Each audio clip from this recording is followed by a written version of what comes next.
చెప్పు తేజ. సో రీసా కొన్ని questions prepare చేసుకొచ్చాను. So first ఒక ఫన్నీ థింగ్ చెప్తాను. ప్రిపేర్ చేస్తున్నప్పుడు కొంచెం వెరైటీగా క్వశ్చన్లు అడుగుదామని చెప్పి, అదేంటి గ్రాక్ ఏఐ రీసా నేను క్వశ్చన్ అడుగుతామని చెప్పి అడిగితే అది అడిగిన క్వశ్చన్ కూడా తీసుకొచ్చాను నీకు. సరే, సో మొదటి క్వశ్చన్, ఫస్ట్ ఓషో చెప్పిన మాటలు చెప్తాను, దాని నుంచి నాకు క్వశ్చన్.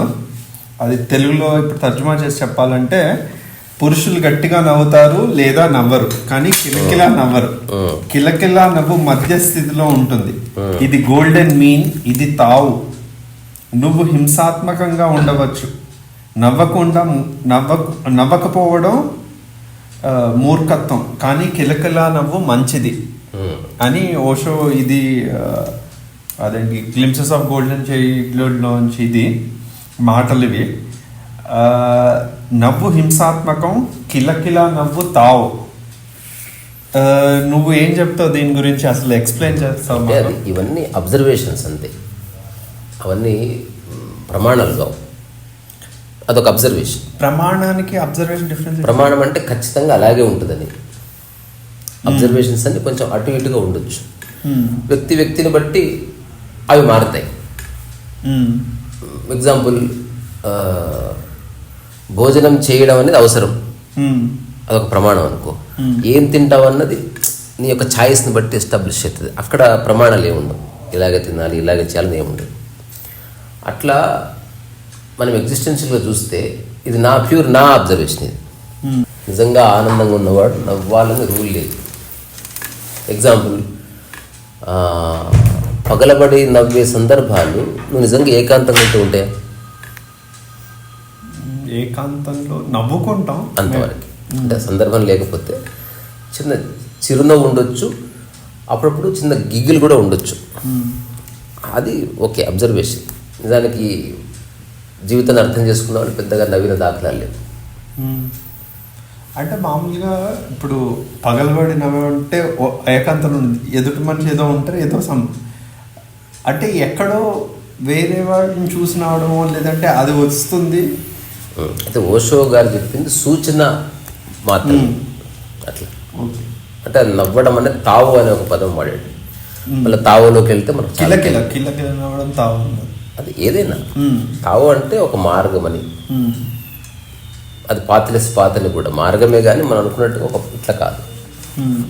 నీవే అది, అట్లా నీవే మార్గము, నీవే గమ్యస్థానం.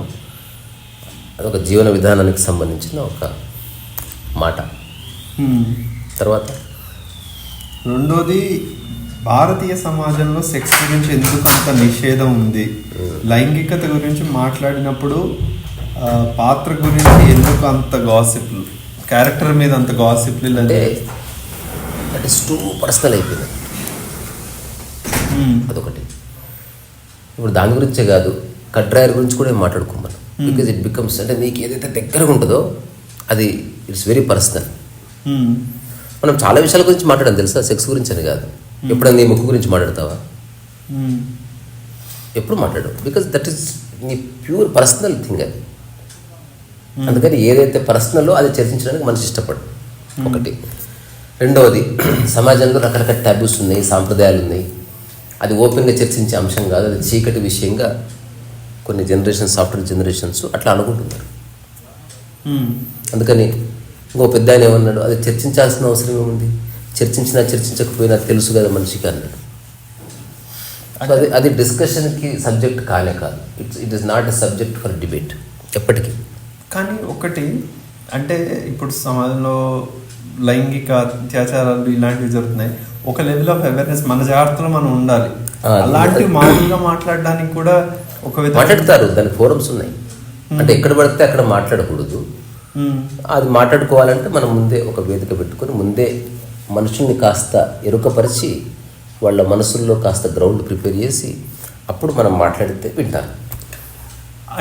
చాలా బాగా వింటారు, చాలా బాగా చెప్తారు కూడా. కానీ మామూలుగా అంటే ఇది నేను విన్నది ఏంటంటే, యుఎస్లో దగ్గర ఒక ఏజ్ వచ్చిన తర్వాత సెక్స్ టాక్ అన్నట్టు మామూలుగా అవేర్ చేయడం, పచ్చిగా మాట్లాడుకోరు. అవేర్నెస్ చేయడం వరకు ఎప్పుడు ఉంది, అది కొంచెం అటో ఇటోగా పేరెంట్స్ చెప్తారు పిల్లలకి, కానీ మనకు తెలియదు చెప్పినట్టు. రకరకాలుగా చెప్తారు, వాటి సంకేతాలు ఇస్తారు. పర్టికులర్ అమ్మాయిలకు మదర్స్ చెప్తారు హౌ టు అన్నది నాకు తెలిసి, అంటే నాకు తెలిసినంతవరకు చెప్తున్నా.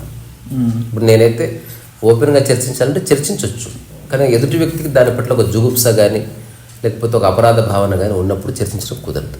అందుకని వెరీ రేర్లీ అది ఓపెన్గా చర్చించబడుతుంది. మిగతా టైంలో అది చర్చకి వీలు పడని అంశం అది. దానికి కారణం ఏంది? ఇప్పుడు ఉదాహరణకు ఒక ఆహారం ఉందనుకో, అందరూ ఈ రెస్టారెంట్ బాగుంది, ఆ రెస్టారెంట్ బాగుంది, నేను ఎట్లా ఫుడ్ చేస్తాను, నేను చాలా బాగా చేస్తాను ఫుడ్, నేను బాగా వండుతానని చెప్తారు. కానీ ఈ విషయంలో నేను బాగా చేస్తానని ఎవడు చెప్పడు. ఎందుకు? అది వెంటనే స్క్రూటినీ చేయబడుతుంది.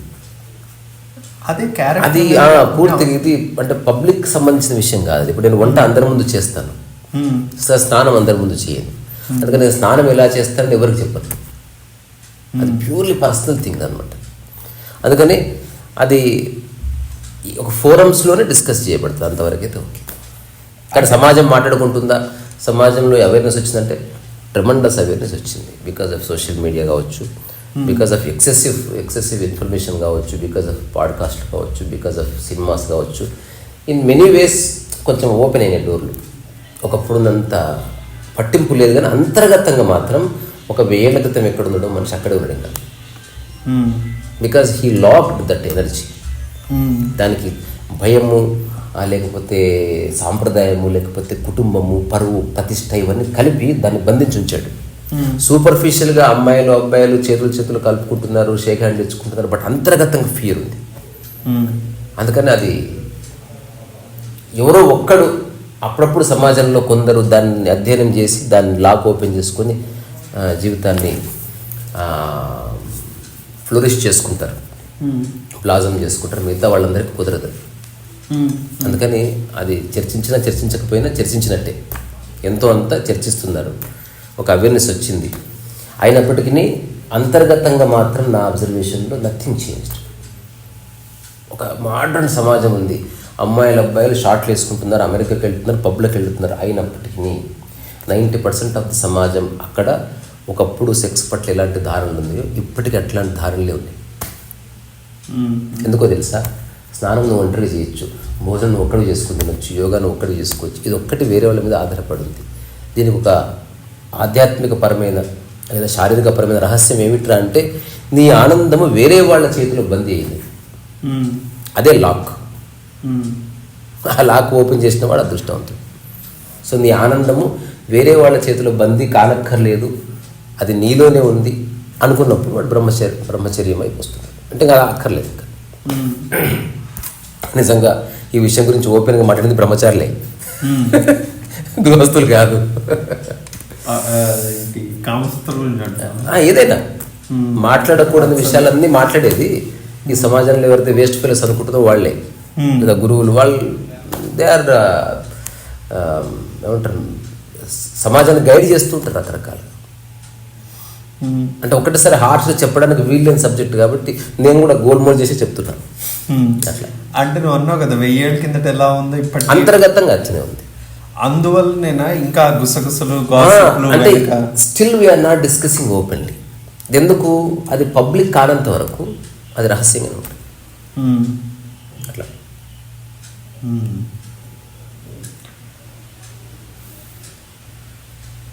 మరి మామూలుగా అడుగుతాను, అదేంటి సినిమాల్లో చిత్రీకరించడం సమాజం అది నటన అని తెలుసు కాబట్టి నీకు ఏ ఎమోషన్ ఉండదు. ఎప్పుడైతే నువ్వు చేస్తున్న చేష్టకి ఎమోషన్ జోడించబడుతుందో, పర్సనల్ థింగ్స్ జోడించబడతాయో, నాన్న భావన జోడించబడుతుందో, దాని యొక్క ఇంపాక్ట్ వేరే.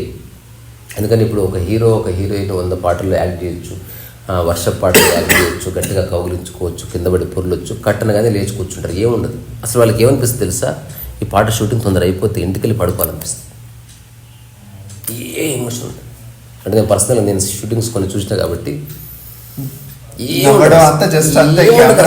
అసలు నువ్వు వాళ్ళు చాలా ఏమంటారు దగ్గరగా ఉన్నట్టు నటిస్తున్నా వాళ్ళ మనసులు క్లియర్ అండర్స్టాండింగ్లో నిలబడ్డాయి. అక్కడ ఇది అబద్ధం, ఇక్కడ నేను నటిస్తున్నాను I'm just doing my job. ఎప్పుడో కొన్నిసార్లు కొందరు హీరోయిన్ చెప్పారు, అప్పుడప్పుడు నిజంగా నటిస్తున్నప్పుడు కూడా మాకు భావనలు వచ్చాయి, సెక్సువల్ ఫీలింగ్స్ వచ్చాయి. But yet we understand this is professional work ethic, అందుకని మేము దాన్ని పక్కన పెట్టాం. అయినా ఎట్లా ఉన్నా సమాజంలో ఒక 10% ఆఫ్ ద పీపుల్ ఉంటారు బ్యాడ్ హ్యాబిట్స్. వాడు ఎక్కడున్నా అది చేస్తాడు ఇది చేస్తాడు, అది వేరే సంగతి.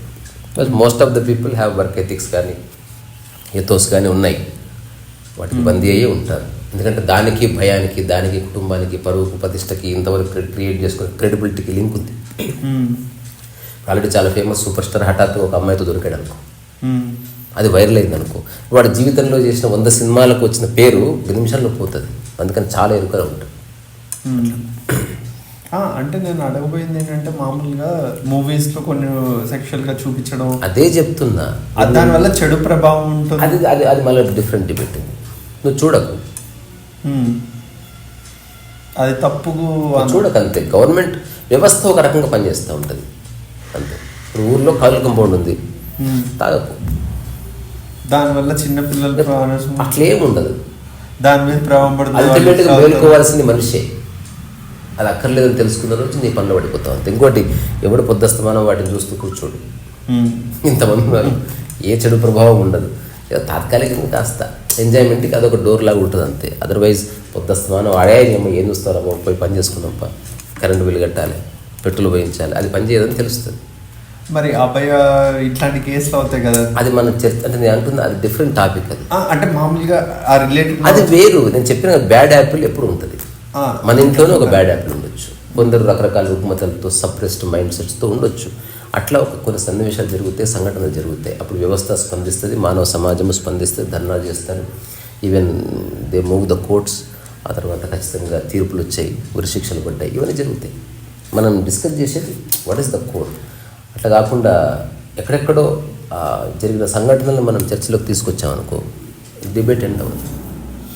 అంటే జనరల్గా వాళ్ళు జస్ట్ ఎక్సెప్షన్స్ అంటున్నాం. సరే అయ్యారండి, ఇట్లా కూర్చోండి, చెప్పు ఇంకా నెక్స్ట్. డబ్బు లేదా భౌతికవాదం ఆధ్యాత్మికతకు అడ్డంకిగా వస్తుందా? సంబంధమే లేదు. ప్రజలు దీన్ని ఎందుకు విభజిస్తారు? తెలియక. ఫస్ట్ దానికి ఏమన్నా సంబంధమే లేదు, అస్సలు సంబంధం లేదు. దేనికైనా సంబంధం ఉందేమో కానీ దానికి సంబంధం లేదు. సో డబ్బు అవసరాల కోసమే తప్ప నీ ఆనందం కోసం కాదు. డబ్బుతో అవసరాలు తీరుతాయి అంతవరకు. ఆ ఉన్నా లేకున్నా నీవు ఉన్నావు, నీకంటే ఒక ఈజ్ ఉంది, నీలో ఒక హాయి ఉంది, నీలో ప్రశాంతత ఉంది, చల్లగాలి తగిలింది, హాయిగా అనిపిస్తుంది, దానికి డబ్బుకేం సంబంధం. ఒక గాఢ నిద్ర పడుతుంది, దానికి డబ్బుకేం సంబంధం. మనిషి అనుభవించే ఆర్గాజానికి డబ్బుకేం సంబంధం. మనిషికి బలంగా అయ్యే ఆకలికి డబ్బుకేం సంబంధం. కూర్చోడంలో ఉపయోగపడే ఒక స్టెబిలిటీకి డబ్బుకేం సంబంధం. ఏ సంబంధం లేదు. కానీ సమాజం లింక్ చేస్తారంటే చెప్పిన కదా, మళ్ళీ ప్రతి దాంట్లోనూ భిన్న భిన్న అభిప్రాయాలు ఉన్న మనుషులు ఉన్నారు. అట్లా ముండే మతోర్ భిన్న అని ఒకటి ఉంటుంది. అంటే ఎన్ని రకాల తలకాయలు ఉన్నాయో అన్ని రకాల భిన్న భిన్న ఆలోచనలు, భిన్న భిన్న మనస్సులు, భిన్న భిన్న మనస్తత్వాలు, భిన్న భిన్న అభిప్రాయాలు ఉంటాయి. మన చర్చ అది కాదు. సత్యం ఏందో తెలుసుకో అంతే, అక్కడితో అండి. సత్యం ఏంది? వీటికి ఆధ్యాత్మికతకి ఏ సంబంధం లేదు. సంబంధం లేదు కాబట్టి అది ఆధ్యాత్మికత అయింది. సంబంధం ఉంటే అది ఇంకేదో వేరేదేదో దాని బ్రాంచ్ అట్లా. నెక్స్ట్ క్వశ్చన్, మానవ జాతికి సహాయం చేసిన గత గురువులలో ఈరోజు మనిషికి ఎవరు అత్యంత సందర్భోచితమైన వారని నువ్వు భావిస్తావు? ప్రపంచం ఏ సందేశాన్ని గుర్తుంచుకోవాలి? అది మళ్ళీ సేమ్. ఇది కూడా వ్యక్తిని బట్టి మాట. ఏ ఒక్క వ్యక్తి యొక్క ప్రవచనము లేదా ఏ ఒక్క మత గ్రంథము ఈ ప్రపంచంలో ఉన్న సమస్త మానవ జాతిని ఆకర్షించలేదు. Example, communism one of the most profound concepts లేదా థియరీస్ అయిండొచ్చు. అవి సమాజాన్ని ఒక ఊపిన మాట వాస్తవం, కానీ సమాజంలో ఉన్న అందరిని అదేం టచ్ చేయలేదు. ఓషో చాలా great speaker, great spiritual reformist అనుకుందాం. ఎంతో ప్రాపగండా ఉంది, మీడియా ఉంది, అప్పట్లో ఇంకా లేకపోయినా they have tried they well best. Just 1% జనాభాను కూడా టచ్ చేయలేకపోయింది. ఇప్పుడు సద్గురు ఉన్నాడు, ఎంత మీడియా, ఎంత ప్రాపగండా, ప్రధానమంత్రి, అట్లా ఓవరాల్గా చూస్తే ఒక 1% 2% లైఫ్ని కూడా టచ్ చేయరు. సో ఎవరు చెప్పింది 100కి 100% మంది ప్రజలు యాక్సెప్ట్ చేయరు.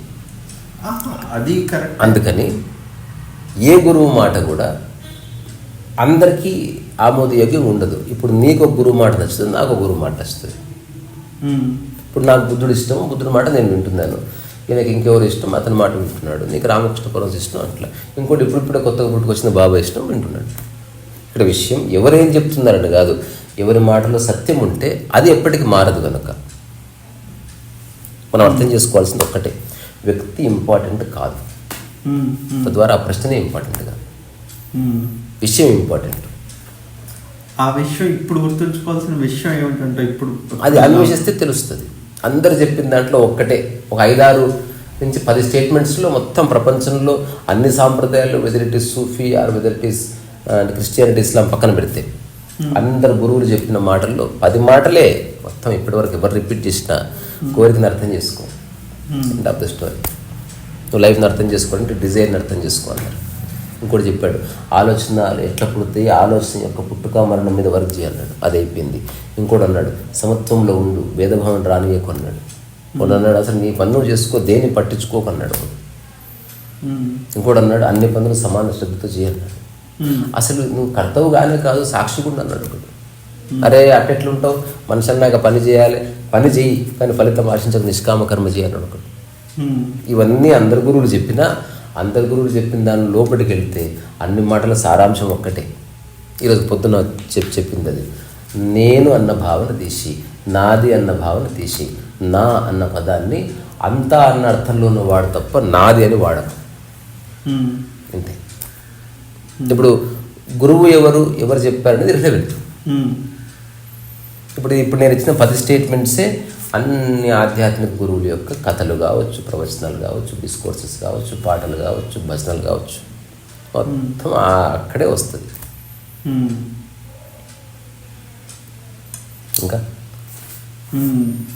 బుద్ధుడు చెప్పాడు, అహింస, శాంతి, ఆనందం అనేవి ఒక వ్యక్తి యొక్క ఎరుక, అవేర్నెస్ యొక్క ఉత్పత్తులు. కరెక్ట్. నువ్వు ఈ రోజుల్లో ఎరుకగా ఉండాలని చాలా దృష్టి పెడుతున్నారు, కానీ ఎందుకు ఇంత దుఃఖం బాగా? ఇప్పుడు నువ్వు చెప్పే దాంట్లో అన్నిట్లో వేరే వాళ్ళే ఉన్నారు. ఇదంతా జనరలైజ్డ్ క్వశ్చన్సే, దే ఆర్ నాట్ స్పెసిఫిక్. అందులో స్పెసిఫిక్ స్టేట్మెంట్ ఒక్కటే, బీ అవేర్. అవేర్నెస్ ఉన్నప్పుడు నీకు తెలుస్తుంది నువ్వేం తినాలి, ఏం తినకూడదు, ఎలా ప్రవర్తించాలి, ఎలా మాట్లాడాలి. తద్వారా అది బుద్ధుడు చెప్పని అవసరం లేదు. మనిషికి అది ఎవరు అనుభవిస్తే అది వాడి సొంతం. రెండోది, బుద్ధుడు అనేవాడు మనిషి కాదు, ఒక మానసిక స్థితి. అట్లా తప్ప మన ప్రపంచంలో ఎందుకు మనుషులు అంటే మళ్ళీ అన్నిటికి ఇచ్చిన ఆన్సర్ అదే. ప్రతి దాంట్లోనూ 100 మందిలో ఒక 10% ఒకలా ఉంటారు, ఒక 20% ఒకలా ఉంటారు, ఒక 10% మంది దేన్ని ఒప్పుకోరు, 10% మంది గుడ్డిగా నమ్మేవాళ్ళు ఉంటారు, 10% మంది ప్రశ్నించే వాళ్ళు ఉంటారు. అట్లా ఎప్పుడు ప్యాకెట్స్గా విభజించబడి ఉంటారు. అందుకని ఈ స్టేట్మెంట్ ఎరుక అంటే అదంతా అంత బక్వాస్ అనేటువంటి ఉంటాడు. కానీ ఆ స్టేట్మెంట్లో ట్రుత్ ఉంది, అంతవరకు. మిగతాది మనకు అనవసరం. అంటే ఇప్పుడు బాగా చదువుకున్నారు, అంటే లైఫ్ సాఫీగా ఉంది, ఇది బాగా బతుకుదాం అని చూస్తుంటారు. ఎరుక అంటే అవేర్నెస్ అనే ఒక ఫోకస్గా ఉండదు. తెలియాలి అవేర్నెస్ అంటే. అది తెలియకుండా you can not be aware. ఇప్పుడు అందరికీ అవేర్నెస్ ఉంటుంది, బట్ అదంతా మనుషులు అనుభవించేది పాక్షికమైనటువంటి ఎరుక, అంటే పార్షియల్ అవేర్నెస్. కంప్లీట్ అవేర్నెస్ అనేది దాన్ని నిర్వచనం వేరే, మళ్ళీ ఎప్పుడైనా చెప్పుకుందాం. అంటే నీలో నీ ఎదురుగా ఎన్నెన్ని ఉన్నాయో అన్నిటినీ చూస్తున్నావు, దేని తేడాలు దానికి ఉన్నాయని గమనిస్తున్నావు, కానీ ఒకదానితో ఒకటి నువ్వు పోల్చడం లేదు. అటువంటి ఒకనొక మానసిక స్థితిలో ఎరుకవదిస్తుంది. అంటే no discrimination, at being with everything. ఇప్పుడు మన ఎదురుగా 4 వస్తువులు ఉన్నాయి, 4టిని గుర్తిస్తూ ఒకదానితో ఒకటి పోల్చకుండా దేనికది యూనిక్ అని గుర్తిస్తున్న ఒకనొక మనోదశ. అట్లా అక్కడ అహింస పుడుతుంది. అహింస అన్నది నువ్వు జనరల్గా అడిగితే ఏమంటారు, వేరే వాటిని హింసించడం. మరి నిన్ను హింసించుకోవడం అది కూడా ఉంది కదా. అందుకని దాని మూలంలోకి వెళ్తే చాలా చాలా చాలా చాలా రెవల్యూషన్స్ ఉన్నాయి. ఇట్ ఇస్ నాట్ జస్ట్ మా పొలిటికల్ స్టేట్మెంట్ అహింస వేరే, స్పిరిచువల్ స్టేట్మెంట్ అహింస కంప్లీట్గా వేరే. అంటే నువ్వు అనేది ఏంటంటే నీ నేచర్కి అగెనిస్ట్గా పోవడమే హింస అంటే. So figure it out what is your true nature. ఇది వ్యక్తికి మారుతుంది. అంటే నువ్వు అనేది ఎరుక అనేది ఇప్పుడు ఆ డీప్ కంటెక్స్ట్లో కాకుండా కొంచెం జనరిక్గా ఉంది, అర్థం అవ్వలేదు ఇంకా అది అదే అవును. దాని యొక్క నిజమైన అర్థం తెలిస్తే అప్పుడు అది ఉందా లేదా, ఎంతవరకు ఉంది, నీకున్నది పాక్షికమే, అందరికీ ఎరుకుంటుంది. ఇప్పుడు నువ్వు బంగారు నగలు వేసుకొని వచ్చినావు, ఆ బంగారం మీద ఎరుకుంటుంది నీకు, you are aware of that. ఇంట్లో కుక్క తిరుగుతుంది, ఎరుకు ఉంటుంది, ఖచ్చితంగా ఎరుకు ఉంటుంది. నీ వస్తువు ఏది, ఎరుకు ఉండడం వల్ల తెలుస్తుంది నీ వస్తువు అని. It's not just memory, you have a memory and you have awareness also. రెండోది, వేడి గిన్నె దింపుతున్నావు, ఒక రకమైన అలర్ట్నెస్ ఉంటుంది, కాషన్ ఉంటుంది, ఎరుక కూడా ఉంటుంది. అన్నిట్లో ఎరుకుంది, కానీ ఆధ్యాత్మికపరమైన ఎరుక అన్నది వేరే. ఒక సమగ్ర దృష్టికి సంబంధించింది, నీ యొక్క మనస్సు యొక్క సమగ్రతకు సంబంధించిన అంశం అది. అంటే నేను ఇలా అర్థం చేసుకోవచ్చా, కరెక్ట్ కంటెక్స్ట్లో లేకుండా వాళ్ళకి ఆ టాపిక్ ఆ డెప్త్లో వాళ్ళు చెప్పకపోవడం వల్ల సమ్వేర్ ఆ గ్యాప్స్ వల్ల ఈ మిజరీ పెయిన్ వస్తుంది అని చెప్తున్నా. అది ఒక అబ్జర్వేషన్, ఒప్పుకోవచ్చు ప్రస్తుతానికి. ఇంకా సత్యం అంటే ఏమిటి, దానిని గ్రహించడానికి మనకి దేవుళ్ళు సంబంధం లేదు. ఇప్పుడు దేవుడు అనేది ఏంటంటున్నాం, సత్యం అనేది ఏంటంటున్నాం. దేవుడి సత్యం అని ఎందుకు అంటున్నాం అంటే, సత్యం యొక్క నిర్వచనమే అది.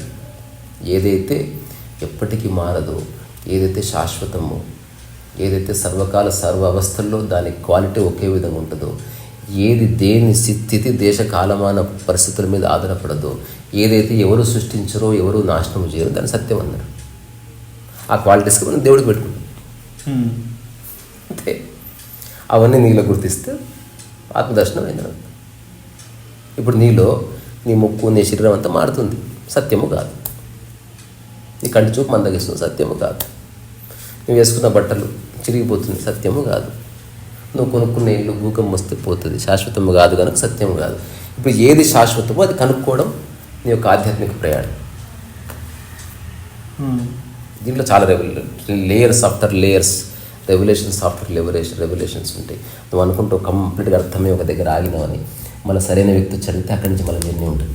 అట్లా నీ మనసుని చిలికి చిలికి చిలికి చిలికి చిలికి చిలికి ఏం తెలుస్తుంది, జస్ట్ ఏమీ ఆలోచించకుండా జస్ట్ ఊరికే ఉండడం, అది ఒక శాశ్వత స్థితి అని చాలామంది గుర్తించారు, నేను కూడా గుర్తించాను. ఇది ప్రూవ్ చేయాలి.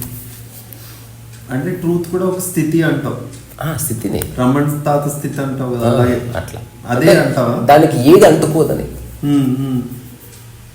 దాన్ని ఏది నాశనం చేయదు. దానికి దేశకాలతో పని లేదు, దేశాలతో విభజనలతో పని లేదు, కుల మతాలతో పని లేదు. అది పెద్దగా ఉండదు, చిన్నగా ఉండదు, ఎక్కువ ఉండదు, తక్కువ ఉండదు. అది అనామిక, అది నామరూపరహితం. It has no form, no name. అటన్నిటికీ మ్యాచ్ అవుతున్నది ఒకే ఒక ఎక్స్పీరియన్స్ హ్యూమన్ లైఫ్లో, అదే సాక్షి. నువ్వు జ్వరం వచ్చినా, నువ్వు డెత్ బెడ్ మీద ఉన్నా, నువ్వు యువకుడు ఉన్నా, నువ్వు ముసలిగైనా, నువ్వు ఎండలో ఉన్నా, చలిలో ఉన్నా, ఈ దేశంలో ఉన్నా, ఆ దేశంలో ఉన్నా, సాక్షి ఉంటే ఎప్పుడు ఒకలా ఉంటుంది. బికాస్ అక్కడ అసలు యాక్షనే లేదు, దానికి బీయింగ్ అని పేరు.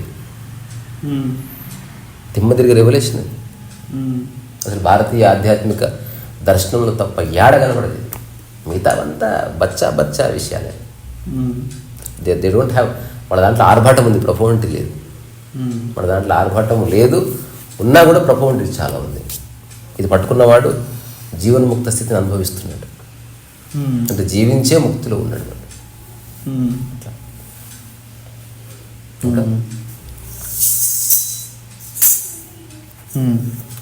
నేను సిడ్నీ షెల్డన్ యొక్క పుస్తకాలు చాలా చదివాను. అవి పేజ్ టర్నర్స్ అంటారు, అంటే ఒక్క పేజ్ అయితే ఆమె నెక్స్ట్ పేజ్ ఏమన్నా బాగుంటుంది. పాత్రలకు చాలా ప్రయాణం, సంఘర్షణ ఉందని నేను భావించాను ఆ నవల్స్లో. అది ఆ పాత్రలో ఒక విధమైన ఆధ్యాత్మిక ప్రయాణం జరుగుతోందా? అది పాత్ర కాబట్టి ఆధ్యాత్మిక ప్రయాణం చేసిన ఒక చేపిన ఒక. ఇప్పుడు బాహుబలి శివలింగం ఎత్తినా ఓకే, ఎత్తపోయినా ఓకే. ఎందుకో తెలుసా, బాహుబలి క్యారెక్టర్ ఫిక్షన్ అన్నప్పుడు ఆ ఫిక్షన్ ఏం చేస్తుందో నాకు ఆసక్తి లేదు. అంటే ఈ క్వశ్చన్ ఎందుకు అడుగుతున్నానంటే, నువ్వు బ్లూ బుక్లో ఆర్జీవి ఒక మారువేషంలో ఉన్న జ్ఞానోదయ వ్యక్తి అని చెప్పావు. చెప్తున్నా, ఇవన్నీ ఊరికి అబ్జర్వేషన్స్. నాకు అట్లా అనిపించింది. దానికి కారణం ఏంటి, ఒక్కటి నేను ప్రమాణంగా తీసుకున్నా. ఎప్పుడు ఎన్నోసార్లు చెప్పినా, ఎన్నో ఇంటర్వ్యూస్లో చెప్పినా, నాకు ఆయన ఎవడో తెలియదయ్యా. ఒకటి నాకు రూఢిగా కనిపిస్తున్నది, అది ఆధ్యాత్మికతకు సంబంధించిన ఒకనొక మూల సూత్రాలు ఒకటి. అదేంది? సక్సెస్ని ఫెయిల్యూర్కి అతీతంగా పనిచేయడం. అదొక్కటి నాకు ఆర్జీ గురించి. అంతకుమించి ఆర్జీ గురించి నాకేం తెలియదు. రెండోది, అదొక్కటి చాలు. That shows the refine mind set. అది చాలు. 1,00,000 తెలిసి అది లేకపోతే ఇరుక్కుపోతాం. ఏమీ తెలియకపోయినా అది చేస్తే చాలు. ఇప్పుడు మనం టాక్ చేస్తున్నాం, జనాలు చూసినా ఓకే, చూడకపోయినా ఓకే, మంచి స్థితి. మనం పరిపూర్ణంగా చేస్తున్నాం, అందులో ఏం లోపం లేదు. స్టిల్ నీ చేతిలో ఏది లేదో దానికి నీ యొక్క విషయాన్ని తాకట్టు పెట్టకు అని తెలుసుకున్నవాడు జ్ఞానం. అట్లా కొంత ఆ విషయంలో జ్ఞానోదయం అయింది. అంటే మరి నేను అంటే దాన్ని ఏమంటారు, ఎప్పుడు చెక్కు చెదరని మనస్సు స్థితి ఎట్లా వస్తుంది? సక్సెస్ లేదు, ఫెయిల్యూర్ లేదు కనుక ఓన్లీ యాక్షన్ ఉంది, వర్క్ ఉంది. సక్సెస్ కోసం పనిచేసేవాడు సినిమా షూటింగ్లో వాడు స్పెషల్ వర్క్ చేస్తున్నాడు, మిగతా టైంలో మామూలు పని చేస్తున్నాడు. సక్సెస్ ఫెయిల్యూర్ లేకపోతే అన్ని చోట్ల నువ్వు ఏదో చేస్తున్నావు. అదొక్కటే నేను అడ్మైర్ చేసి ఏకైక క్వాలిటీ. మిగతాది ఎవరి గురించి ఎవరికి తెలియదు. అంటే ఇప్పుడు మనం ఏదో సినిమాల్లో చూస్తాం, కష్టపడి ఇట్లా సంఘర్షణ చేసి ఏదో చేసి వస్తాడు హీరో చివరికి. దానికి కష్టపడ అవసరం లేదు. ఇప్పుడు అల్లు అర్జున్ డబ్బు కోసం కష్టపడాలి ఏంటి? నేను హీరో అంటే బయట కాదు, ఇన్ సినిమా ఓన్లీ. అంటే నాకు ఆసక్తి లేదు ఈ డిస్కషన్లో. సినిమా అదే ఫిక్షన్ కాబట్టి ఫిక్షన్లో ఏం జరిగినా ఓకే, రిలవెన్సే లేదంట. ఓకే, అసలు ఈ భూమి నుంచి ఫిక్షన్స్ మాయమైనా, సినిమా ఇండస్ట్రీ మాయమైనా నాకు వచ్చేది లేదు, పోయేది లేదు. ఓకే, అది ఉందని చూస్తున్నాం అంతే, దాంట్లో ఏం లేదు. నేను కూడా సినిమా తీస్తున్నా, ఇదే మానసిక స్థితిలో తీస్తాం. ఊరికే ఒక ఆటలాగా మనకు కెమెరా అందుబాటులో ఉంది, మొబైల్ ఉంది, మనమే డబ్బింగ్ చెప్పుకోవచ్చు, మనమే ఏదో చేయొచ్చు. ఎక్కడ బయటకు వెళ్ళవలసిన అవసరం లేదు. అంటే నువ్వు సినిమా తీయాలంటే ఒకప్పుడు స్టూడియోకి వెళ్ళాలి, ఇప్పుడు అక్కర్లేదని తెలిసి చేస్తున్నా. ఇదే 1940 అనుకో నేను చేసి ఉండేవాడిని కాదు. కష్టపడ్డం మన బ్లడ్లో లేదు. అదేంటి మామూలుగా నేను సినిమాని రిలవెన్స్ లేదు, మామూలు చెప్పేది ఏంటంటే కమింగ్ ఆఫ్ ఏజ్ అంటారు ఈ థీమ్ని. కష్టపడి ఎక్కడో ఏదో అంటెన్స్ బ్యాటిల్స్ ఆర్ ఇదయ్యి హీరో ఇలా వస్తాడు చివరికి. దానివల్ల హోప్ వస్తుంది. మామూలుగా చూసి motivate you will get that feel కదా సినిమా చూసిన. మోటివేషన్ అనే పదానికి అర్థమే ఒకటి, లిమిటెడ్ టైం పీరియడ్ అని. అవును, ఉపయోగపడదు. మోటివేషన్ మంచిగా ఉపయోగపడదు. హోప్ అవసరం లేదు. హోప్ ఎందుకు? ఉన్నది అనుభవించడానికి హోప్ ఎందుకు? ఆ సినిమా చూసి అంటే ఏముండదు. నేను చెప్తున్నా అలా ఏముండదు. సినిమా జస్ట్ ఎమోషన్, జస్ట్ ఇట్లా ఏముండదు. సినిమా నువ్వు థియేటర్లోకి ఎంటర్ అయినప్పుడే you made up your mind, it is just entertainment, end of the story.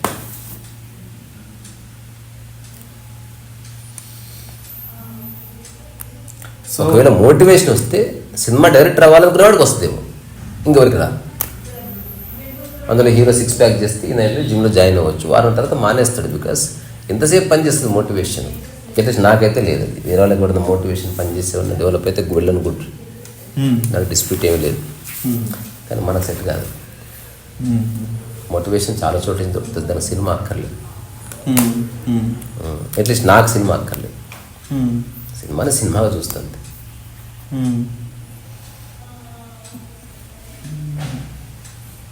అంటే దాని మీద వచ్చేది అంత జస్ట్ ప్యూర్ అంటే జస్ట్ గాలి 100%.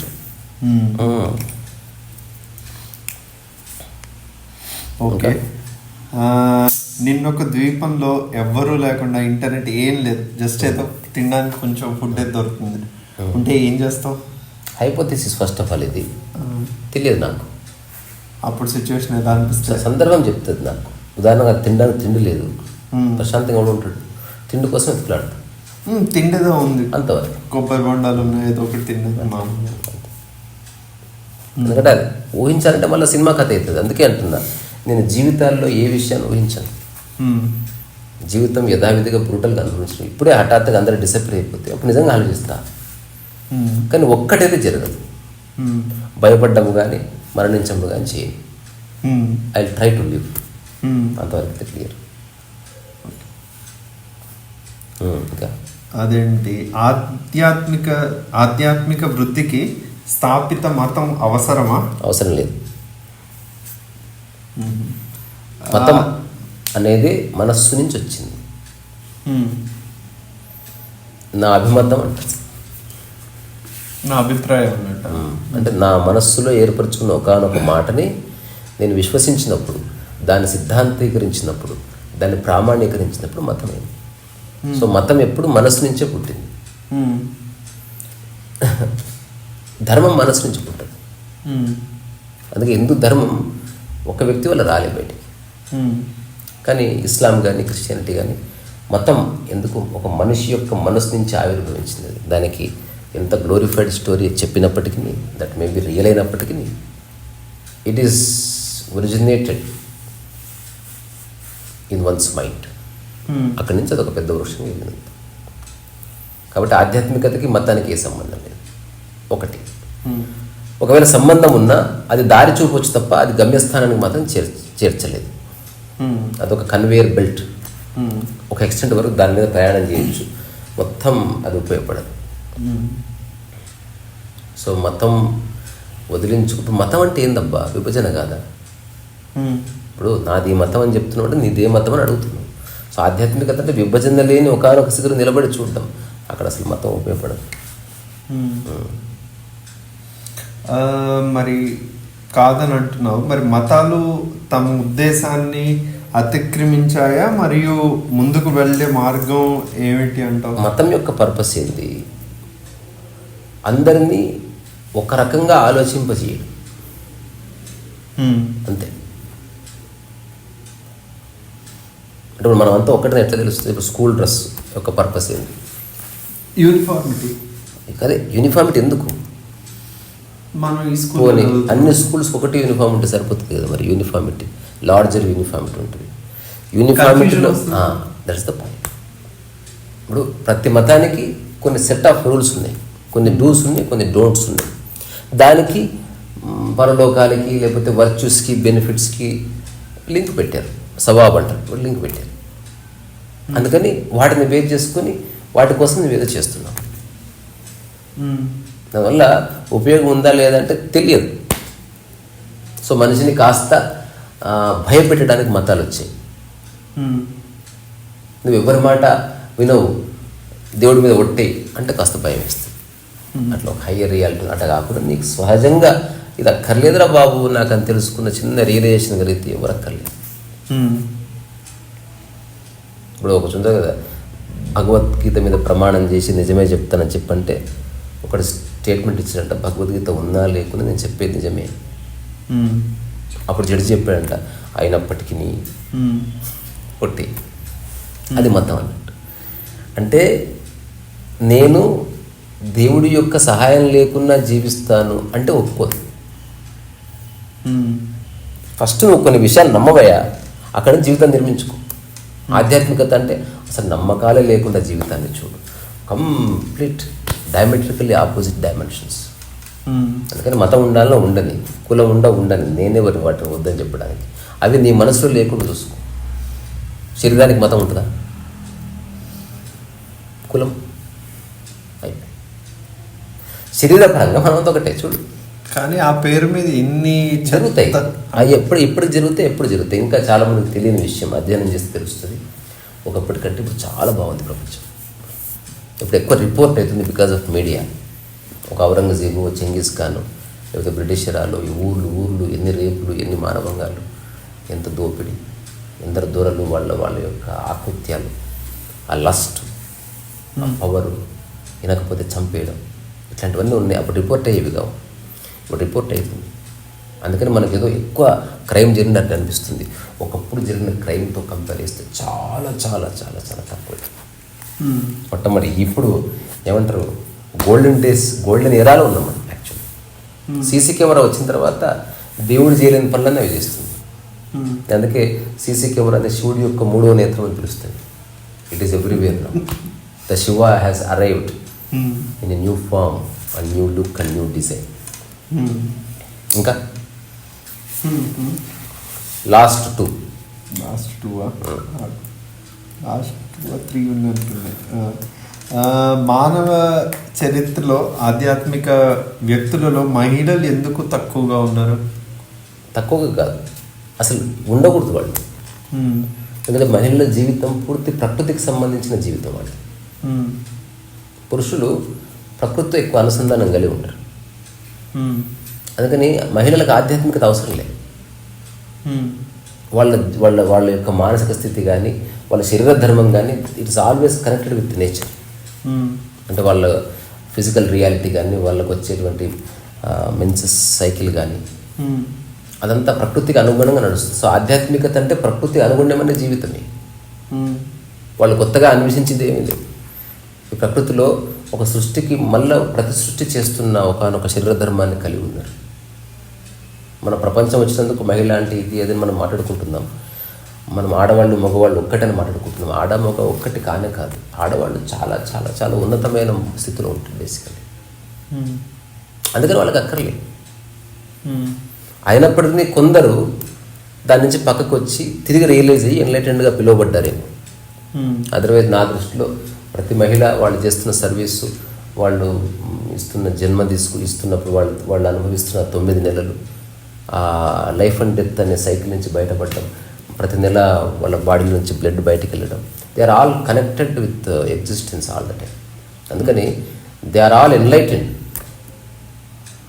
కానీ మరి సోనం రఘువంశీ లాంటి క్యాండిడేట్లు కూడా నాకు తెలియదు. రీసెంట్ నేను చెప్పేది మూలం గురించి. కేసులు అంటావు ఎప్పుడు చెప్పినావు కదా. ఇప్పుడు నిర్భయ కేసు అన్నావు. ఫ్రింజ్ ఎప్పుడు ఉంటారు, ఫ్రింజ్ ఎలిమెంట్స్ ఎప్పుడు ఉంటారు, అనార్కిస్టులు ఎప్పుడు ఉంటారు, లా బ్రేకర్స్ ఎప్పుడు ఉంటారు. నువ్వు ఎంత ఉన్నాయి. ఇప్పుడు ఉదాహరణకి మర్డర్ చేస్తే ఉరిశిక్ష పడుతుందని తెలుసు కదా, అయినా చేస్తలేరా? మరి వాళ్ళు ఎందుకు చేస్తున్నారు? ఏ చస్తే తాత్కాలిక క్షణిక ఆనందం కోసం ఏదో చేస్తున్నాడు మనిషి. సో అది మనం డిస్కస్ చేసేది కోడ్ గురించి. అట్లా అదేంటి యిన్ మరియు యాంగ్ మధ్య సామరస్యం గురించి తావు మాట్లాడుతుంది. ఈరోజు యువతకు పురుషత్వం మరియు స్త్రీవాదం గురించి తీవ్రమైన వివాదాల మధ్య ఇలాంటి ఏమంటారు ఈ సామరస్యం ఎలా తీసుకురావచ్చు? అది తీసుకొచ్చేది కాదు. ఉంటే ఉంటుంది, లేకపోతే లేదు. ఉంటే మంచిది కదా. ఉంటే ఉంటుంది, లేకపోతే లేదు. You cannot create it. Yin and yang అనేది nothing but 2 forces, contradictory forces. ఇప్పుడు పగలు రాత్రి ఉంది. పగలు మెల్లగా రాత్రి అవుతుందా, రాత్రి పగలు అవుతుందా అని చెప్పడం కష్టం. So they are not 2 separate things. They are 2 things appears to be but entwine అంటారు. ఎంట్వైన్డ్ అంటే ఒక దాంట్లో ఒకటి పెనవేసుకుపోయి కూడా 2గా కనిపిస్తున్న అంశాలు అన్నట్టు. ఇట్లా ఒక 2 చంకులు కనిపిస్తున్నాయి. బట్ సరిగ్గా చూస్తే ఈ చంకు నుంచి దీంట్లో కొంత పోయి దాంట్లో నుంచి ఇదంతా కలుస్తూ ఉంటుంది అట్లా. సో అట్లా ప్రతి పురుషుల్లోనూ స్త్రీ ఉంది, స్త్రీలోనూ పురుషుడు ఉన్నాడు. స్త్రీ పురుషుడు సపరేట్గా లేరు ఈడ. రెండోది అసలు స్త్రీ పురుషులే లేరు ఈడ. నువ్వు గమనిస్తే తప్ప తెలిసే విషయం కాదు. నువ్వు ఎప్పుడైనా హోటల్లో భోజనం చేస్తున్నప్పుడు పురుషుడిగా ఏం తిన్నావు తెలుసా? నువ్వు పురుషుడిగా ఉండేది రోజులో 5 నిమిషాలు కూడా కాదు. మిగతా టైం అంతా మనిషిగా ఉంటావు. సో మనుషులు ఉన్నారు. ఆ మనిషి తత్వంలో ఇన్ అండ్ యాంగ్ ఉంది. అందుకని అది గుర్తించే అంశం తప్ప క్రియేట్ చేసే అంశము కాదు. You can recognise it within. గుర్తించిన తర్వాత సహజంగా పాలిష్ అవుతుంది అంతే. అందుకని గుర్తించాలంటే ఏం చేయొచ్చు? అది అన్ని చోట్ల ఉంది. పగలు రాత్రి ఉంది, ఆడమొగ ఉంది, ఒక కొండ ఒక లోయ ఉంది. అంటే ఇప్పుడు 2 పోలార్ రియాలిటీస్, ఆ 2 కలయికలోనే ఏదో ఉంది అని తెలుసుకోవడం. అట్లా సో పని ఉంది, విశ్రాంతి కూడా ఉంది. అంటే ఎందుకు అడుగుతున్నానంటే ఒక ఐ థింక్ బ్రిటిష్ ఇన్ఫ్లుయెన్సర్ ఈ యూట్యూబ్ వీటిల్లో పెడతారు కదా, చాలా మిలియన్ ఫాలోవర్స్ అలా ఉంది. చాలా అంటే ఆడవాళ్ళని బానిసలా ఉంచాలి, చంపేయాలి, మన ఆధిపత్యం ఒక అంటే డీసెంట్ లెవెల్స్లో కూడా కాదు, కొంచెం అబ్నార్మల్లీ లెవెల్స్లో కూడా అతని ఇది నడుస్తుంది. కానీ ఈజ్ వెరీ ఫేమస్ యాక్చువల్లీ. ఇలాంటి అంటే టైం వచ్చినప్పుడు అన్ని సామ్రాజ్యాలు కూలిపోతాయి. మానవ సమాజం చైతన్యమవుతున్న కొద్దీ సమాజంలో మార్పులు వచ్చాయి, మతాల్లో మార్పులు వచ్చాయి, ధర్మాల్లో మార్పులు వచ్చాయి, పాలిటిక్స్లో మార్పులు వచ్చాయి, పాలసీల్లో మార్పులు వచ్చాయి. As human society evolves many things changes. అందుకని హఠాత్తుగా ఇప్పుడు అక్కడ జరగని ఇప్పుడు ఎన్నో టెర్రరిస్ట్ ఆర్గనైజేషన్స్ ఉన్నాయి. ఒకప్పుడు ప్రొఫౌండ్గా పనిచేసి ఇప్పుడు వీక్ అవుతున్నాయి. ఒకప్పుడు ఒక మతం చాలా ఎక్కడ చూసినా ఆ మతానికి సంబంధించిన డిస్కషన్స్ ఉన్నాయి. ఇప్పుడు అది కొంచెం పక్కకి వెళ్ళిపోయింది. ఈ భూమి మీద గడిచిన ఒక 10,000 సంవత్సరాల్లో ఎన్నో కొత్త మతాలు పుట్టినాయి. కొత్త మతాలు పరిఢవిల్లున్నాయి, డిసపేర్ అయిపోయినాయి. సో రిలవెన్స్ కోల్పోయినాయి. సో అందుకని ప్రస్తుతానికి ఏదైనా ఒకటి హైలైట్ అయింది అనుకో, లైఫ్ అంతా అది అట్లా ఉంటుందని కాదు. ఎప్పటికీ హైలైట్ అయి ఉండేది ప్రశాంతత ఒక్కటి. మనిషి యొక్క కోర్ వాల్యూస్ ఏవైతుంటాయో అవి ఎప్పటికీ ఉంటాయి. ఎందుకంటే అది మనిషి క్రియేట్ చేయలేదు కాబట్టి. మిగతావన్నీ వస్తే అయిపోతాయి.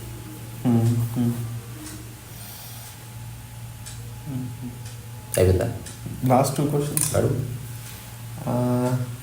సోషల్ మీడియా, కెరీర్ ఆకాంక్షలు, నిరంతర సంపర్కం వంటి ఆధునిక జీవన ఒత్తిడిల మధ్య నీ లోతైన విలువలు అనుగుణంగా లోపలి శాంతి లేదా ఉద్దేశాన్ని పెంపొందించడం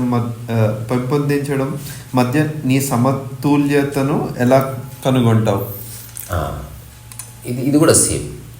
అది నీలో గుర్తించాల్సిన అంశమే. ఫర్ ఎగ్జాంపుల్ ఒకసారి ఇట్లా జరిగింది. ఇక్కడ ఒక 4 కూర్చొని టాక్ చేస్తున్నాం. మామూలు రికార్డు కాదు, ఎవరు డిస్కసింగ్. ఆ పక్క నుంచి ఒకటి పై ఆనందం పోతున్నాడు. 3 వాడిని తిట్టారు. ఈ హారన్లు బంద్ చేయాలన్నారు. They are discussing about horn. నేను ఒక్కడిని ఏ డిస్టర్బెన్స్ లేకుండా ఊరికి అట్లా కూర్చున్నాను. ఒక 5 నిమిషాల తర్వాత అన్నారు, బాగా డిస్టర్బెన్స్ కదండి అంటే, అవును మీ వల్ల. ఇప్పుడు ఎవరు డిస్టర్బెన్స్ క్రియేట్ చేస్తున్నారు అది ఓన్లీ మాట వరుసకి అన్నా. నువ్వు తీసుకోకపోతే ఏ డిస్టర్బెన్స్ లేదు. ఇప్పుడు కప్ప అక్కడ పురుగు పోతుంటే లపక్కన అందుకుంటుంది. అందుకు ఒక దేన్ని పురుగులా ఉండదు, నువ్వు నీలా ఉండు. సో 99% డిస్టర్బెన్సెస్ లేవని తెలుస్తుంది. ఆ తర్వాత మిగిలిన 1% డిస్టర్బెన్సెస్ ఉండని. దానివల్ల పెద్ద నష్టం లేదు. Either you can solve it or you don't solve it, but దానివల్ల వచ్చే నష్టం లేదు. అది బేరబుల్ అనమాట. సో మనిషి అనుభవించే 1,000,000 డిస్టర్బెన్సెస్ అంతా వాడు క్రియేట్ చేసుకునే బేసికల్గా లేవు. కానీ మరి ఇప్పుడు రియాక్ట్ అవుతున్నాడు ఘోరంగా. అంటే వర్క్ ప్రెషర్ ఉంటుంది. అదే నువ్వు దాన్ని నిర్వచించు ఫస్ట్. ఒక కార్యక్షేత్రంలోకి వెళ్ళే ముందు, ఇప్పుడు జీవితకాలం నువ్వు ఆఫీస్ పని చేయాలి కదా, డిఫైన్ ఫ్యూ వర్డ్స్. అది డబ్బు అంటే ఏంది, దేనికి ఎంత కావాలి. ఒకటి, నువ్వు చేసే పనిలో నీకు రెస్పెక్ట్ లేకపోయినా డబ్బు వస్తే సరిపోతుందా? రెస్పెక్ట్తో పాటు డబ్బు కూడా రావాలా?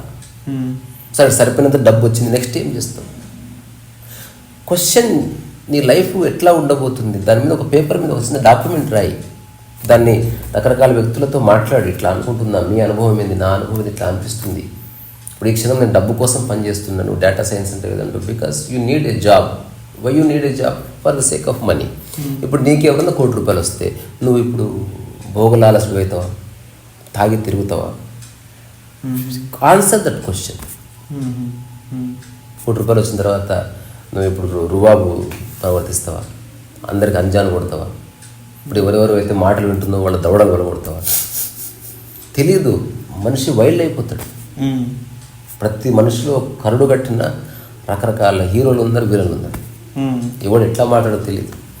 అందుకని ఫస్ట్ నీ జీవితాన్ని మీమాంస చేయి, ఒక స్పష్టతలోకి రా. ఆ స్పష్టత కలిగిన మనస్సు నీకు దారి చూపిస్తుంది. అప్పుడు నువ్వు ఎవరు అడిగినా అసలు నీ మాటలో కన్ఫ్యూజన్ ఉండనే ఉండదు. ఎందుకంటే ఆల్రెడీ మీమాంస జరిగింది, కంక్లూషన్ వచ్చేసింది. నాకు ఎక్కువ డబ్బు వద్దు సార్, నాకు జస్ట్ చిన్న రూమ్లో ఉంటున్నాను, లైఫ్ అంతా అదే రూమ్, దాని రెంట్ 10,000 చాలు, మిగతాది నేను బతకడానికి 5,000 చాలు, నాకు అంతకంటే అక్కర్లేదు అన్న క్లారిటీ వచ్చిన తర్వాత ఆ సమస్యనే పడిపోయా. అసలు నీకు డబ్బు ఎంత కావాలి, దేనికి కావాలి, నెక్స్ట్ పెళ్లి చేసుకుంటావా, పెళ్లి చేసుకుంటే భార్యకి ఏం చెప్తావు, ఏమైనా లేనిపోయిన అపోహలు క్రియేట్ చేస్తావా, ఒక యూథోపియన్ డ్రీమ్ ఏమైనా ఇస్తావా? What is it? Figure it out. నీ జీవితాన్ని మొట్టమొదట నువ్వు నిర్వచించు. వేరే వాళ్ళని అనలైజ్ చేయడం ఆపేయంగా,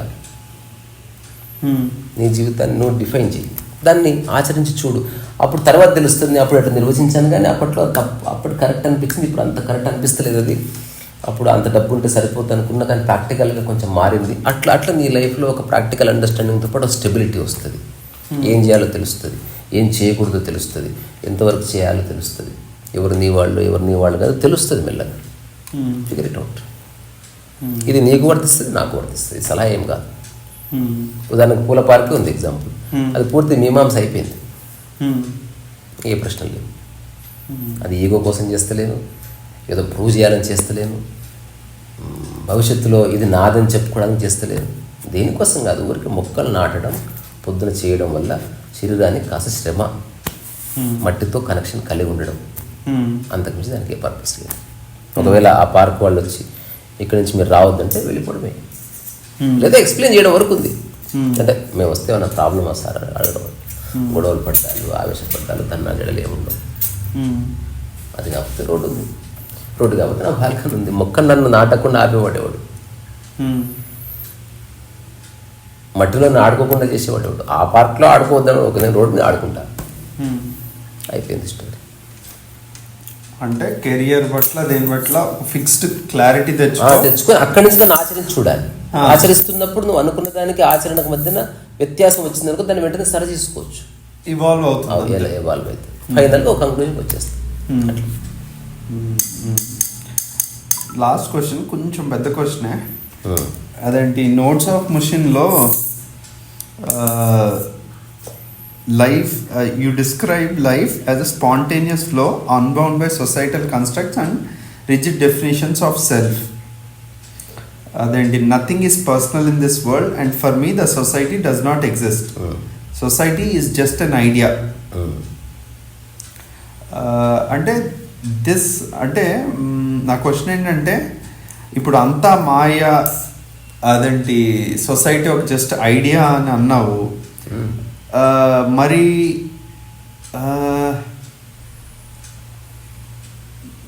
ఈ స్పిరిచువల్ గ్రోత్కి నువ్వు పరిగెట్టడం కదా, అంటే అన్వేషించడం అందరికీ అంత ఇదిగా ఉండదు కదా. నాకు చాలా అదేంటి దాంట్లో శ్రమ అనిపిస్తుంది, చాలా సఫరింగ్ ఉంటుంది. అదేంటి నువ్వు చెప్పిన దానికి నిజంగా ఆ సఫరింగ్కి నువ్వు ఎలా బ్యాలెన్స్ చేసి సఫరింగ్ ఒక చిన్న స్క్రూ ఇప్పడానికి ఒక వ్యక్తి రోజంతా కష్టపడవచ్చు, కానీ నేను అనేది అట్లనే గెట్ ద రైట్ అండర్స్టాండింగ్. నువ్వు ఒకటి చేసే కంటే ముందు ఒక ఓపెన్గా చర్చించు, అసలు స్పిరిచువాలిటీ అంటే ఏదో తెలుసుకో ఫస్ట్. ఇప్పుడు 100 మంది ఉందో చెప్పారు, అసలు what is the true meaning of spirituality అని తెలుసుకోకుండా నువ్వు స్పిరిచువల్ కదా ఎట్లా తెలుస్తుంది? ట్రూ మీనింగ్ అంటే నువ్వు అన్నట్టు పుస్తకాన్ని అందరు చదువు, అందుకే టైం తొందరే ఉంది. ఇప్పుడు మొదలుపెట్టి 5 ఏళ్ళకు నీకు లైఫ్ అర్థమైనా నెక్స్ట్ 25 ఏళ్ళు 30 ఏళ్ళు ఉంది, కన్ఫ్యూజన్ లేకుండా రిలాక్స్గా బతకొచ్చు. అందుకని త్వరగా అర్థం చేసుకోవాలని ట్రై చేసినప్పుడు లేట్ అవుతుంది. ఎవడైతే అర్థం చేసుకుంటాను లేబ్బా సమయంతో సంబంధం లేని వాడికి దిక్కుతుంది విషయం, బికాజ్ వాడు మైండ్ని ఫోర్స్ చేయడం లేదు, హీఈస్ ప్రిపేర్డ్. మెల్లగా వెళదాం, ఓకే అట్లా. సో నువ్వు అసలు టైం బౌండెడ్ ఉండకూడదంటే నీలో పోలికి వెళ్ళిపోయి ఉండాలి. సరిగ్గా ఆలోచించు, టైం వచ్చిందా కంపారిజన్లోనే వస్తుంది. చిన్నప్పటి నుంచి మనకు వాడు రాశాడు ఇంకా నువ్వు రాయలేదా అంటారు. అదర్వైజ్ రాయడానికి సమయానికి ఏం సంబంధం? అస్సలు సంబంధం లేదు. నన్ను ఎవరో చెప్పారు, సార్ మీరు వీడియో లెంత్ కొంచెం తగ్గిస్తే బాగుంటుంది. నేను ఇచ్చిన మెసేజ్ ఏం తెలుసా, నేను టైం చూసుకోను.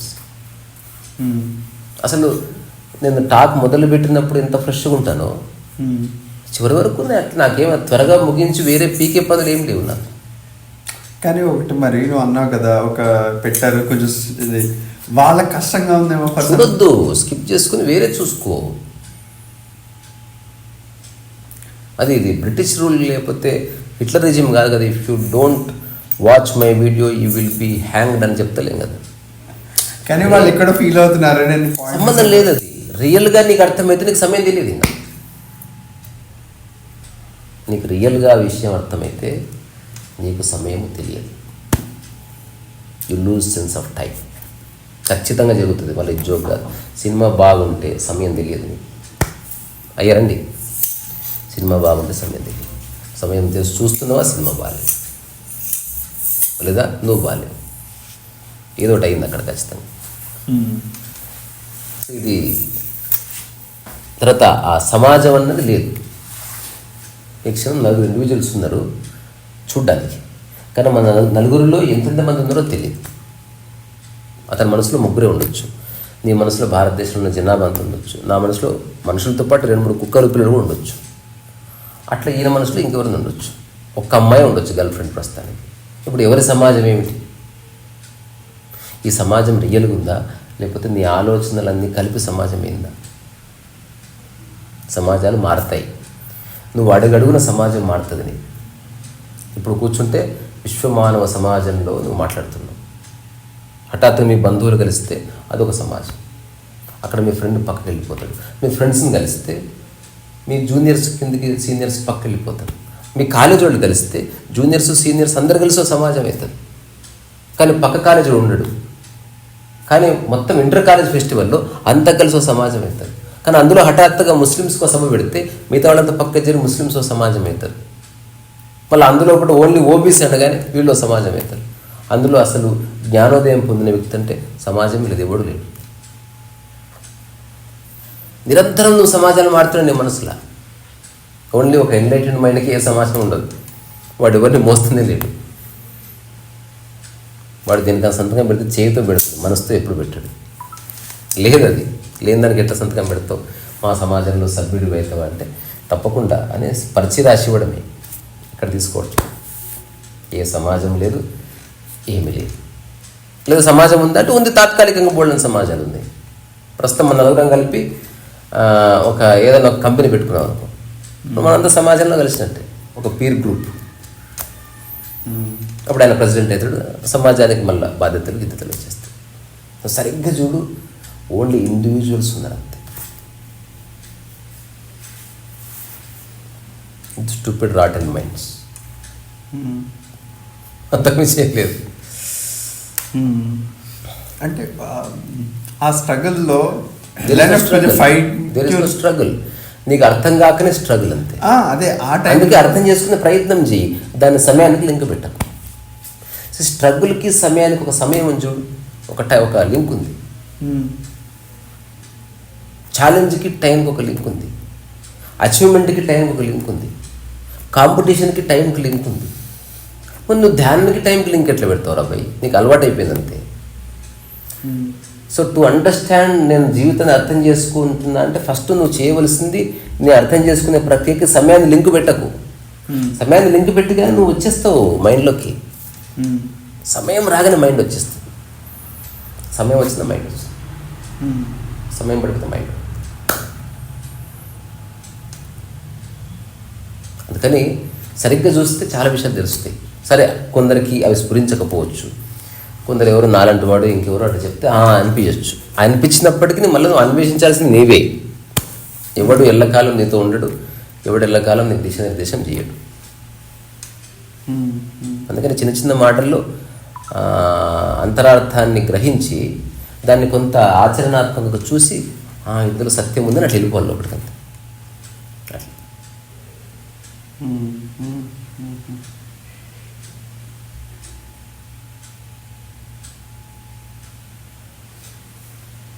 చిన్న కథ చదివేది. ఒక ఊర్లో మంట ఉంటుందంట.